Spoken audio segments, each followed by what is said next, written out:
তো ফাইনালি কিন্তু হয়ে গেছে ওপেনিং খুশির ভান্ডার মেডিকেল। তো ফারমানের জন্য এতক্ষণ ওয়েট করছিলাম, এত লেট করেছে আর সবাই মিলে মানে আমরা ওর জন্যই ওয়েট করছিলাম। মানে কি বলবো, মালদা থেকে এখানে আসতে একটু লেট হয়ে গেল আর খুবই খারাপ লাগছে যে আমার জন্য অনেকজন ওয়েট করেছিল।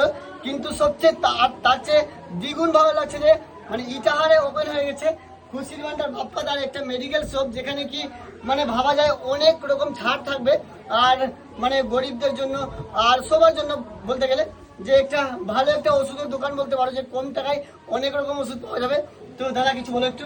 আমার সব থেকে ভালো লাগছে যে আমি বলেছি আমার বান্ধবী পায়েল, সে এসেছে অনেক দূর থেকে, এসেছে প্রায় 100 কিলোমিটার দূর থেকে এসেছে। আমি মেয়ে আছি, হ্যাঁ না, মেয়ে ছেলে ব্যাপার না, সে আমাদের বান্ধবী, আমাদের মানে আমি আসিনি, হ্যাঁ। বাপ্পাদার বোন হিসাবে এসেছি একজন। একদম একদম সে আমরা এবং ফারমান এসেছে, মাদিন এসেছে, সবাইকে খুব ভালো লাগছে।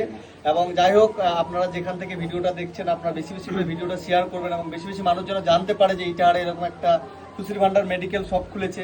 অবশ্যই জানবে, এতদিন দাদা সবার পাশে দাঁড়িয়েছে, অবশ্যই। আর সবটা কিন্তু একদম আমাকে ভীষণ ভালো লাগছে। আর যদি এদিকে দিকে দেখাতে পারি দেখতে পাচ্ছি যে চারিদিকে সবাই কিন্তু আছে, মানে ভালোবাসার মানুষগুলো দাঁড়িয়ে আছে একমাত্র এই খুশি ভান্ডার বাপ্পাদার জন্যই।